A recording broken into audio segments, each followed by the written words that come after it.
What's up, guys? Buadev is here. I have big updates. From today, I'm starting new series, Learn with Bua, and during this series, we gonna make a lot of games and a lot of projects.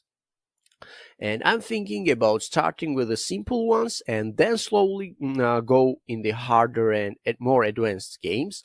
So this way, even if you are a complete beginner, you can still follow along and progress pretty fast. And all the project that we're gonna make will have its own playlist in my channel, so you can access them very easily. So very soon you will have a lot of projects to have fun with and a lot of games to put in your portfolio, but most importantly you will gain a lot of knowledge. So don't forget to subscribe to my channel and like this video. And now let's get started. And first game, it will be basketball 2D shooter game, and all the assets that I'm gonna use will be in the description down below, so you can download and use them because they are completely free assets.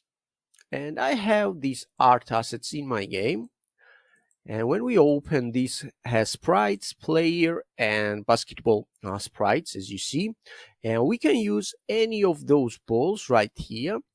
But I'm gonna use this one, but if you like other ones more, you can use them, no worries. Process will be completely same.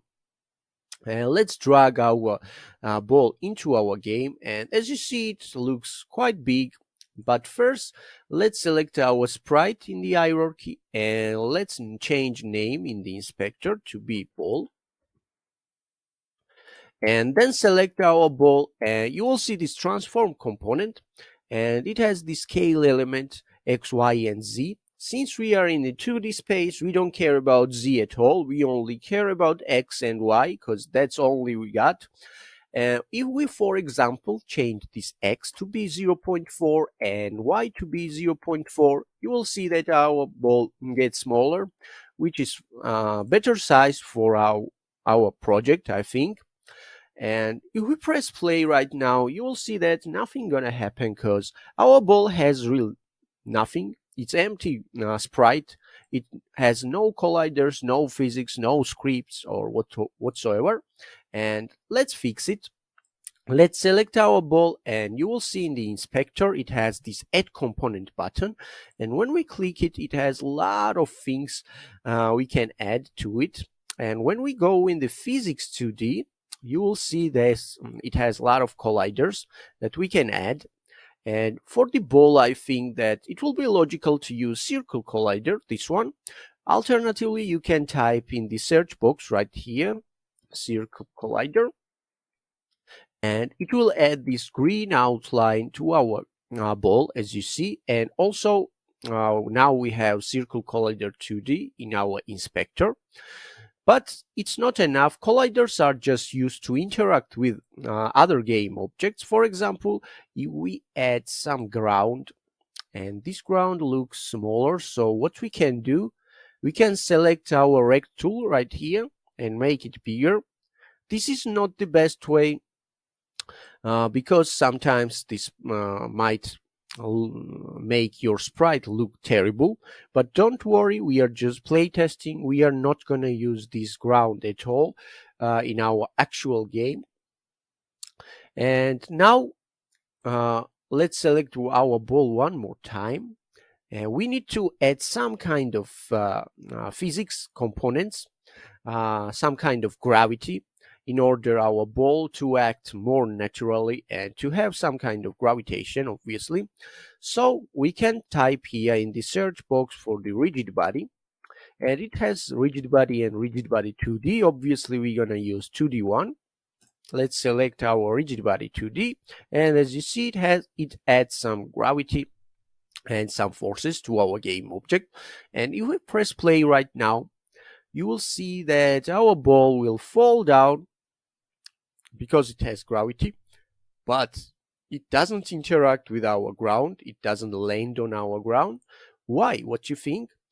It's because basically our ground doesn't have any kind of collider, and colliders, as I mentioned, are used to interact with other game objects. So both of these game objects need collider to interact with each other. So let's select our ground and add component.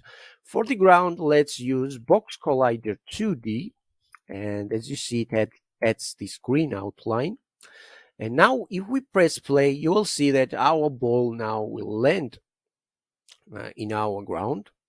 And that's fine, but since it's ball, it should have some kind of bounciness. Well, we don't need any kind of much bounciness for our game because it's just shooter game. But I want to show you how you can add some kind of bounciness to your ball.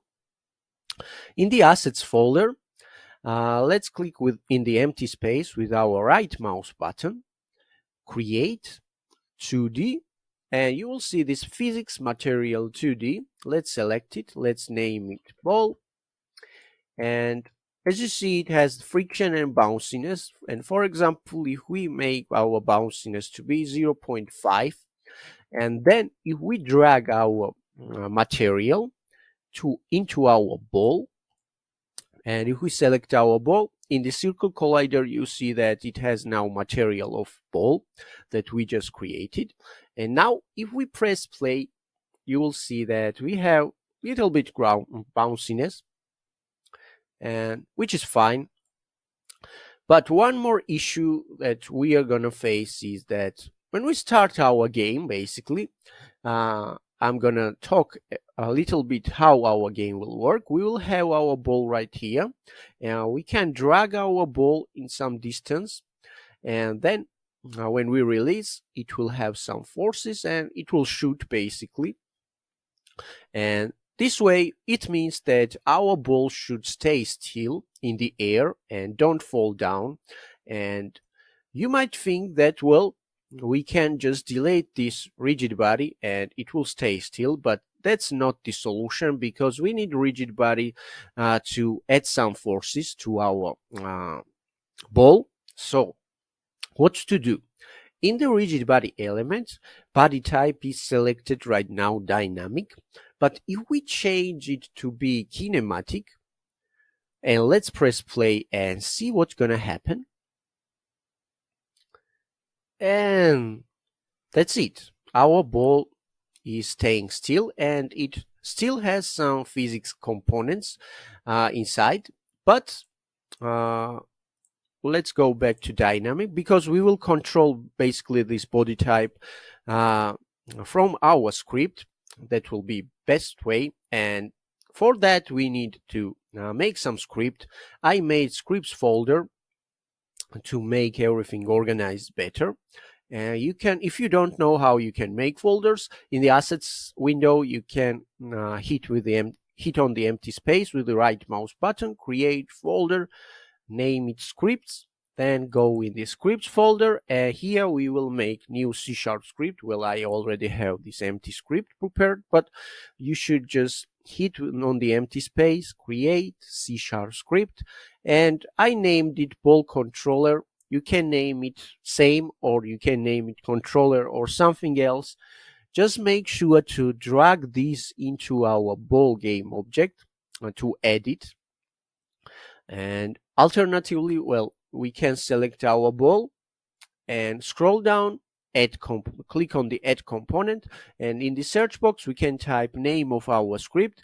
In our case, it's ball controller, and it will add the script into our game object.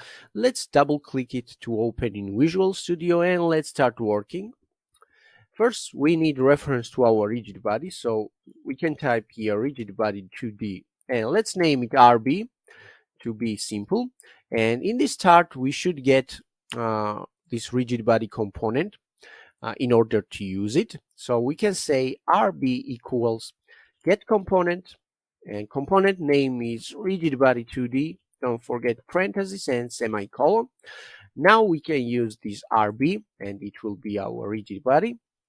And as I mentioned, we should also control our body type from the dynamic to kinematic. This means that when we start our game, our body type should be kinematic, not the dynamic. But when we release our ball, our body type will become dynamic again. we will make it from the script. But for today, let's only focus on making it kinematic. So it's very simple. Basically, we can say rb dot is kinematic equals true.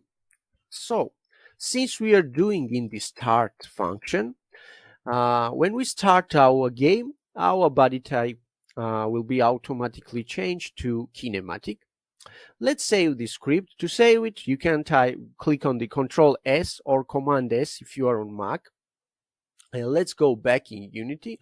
And as you see, right now our rigid body is on dynamic. And if we press play, it should change to kinematic. And yes, it's now kinematic. And that's it for today. In the next episode, we gonna make our ball to actually launch and to have some forces, and it will look like we are naturally um, throwing our ball, and it will become more fun. And if you like my content and want to see more videos like this, please like this one, subscribe to my channel, and ring the notification bell because we will have a lot of fun. Thanks for watching and see you soon. Bye bye.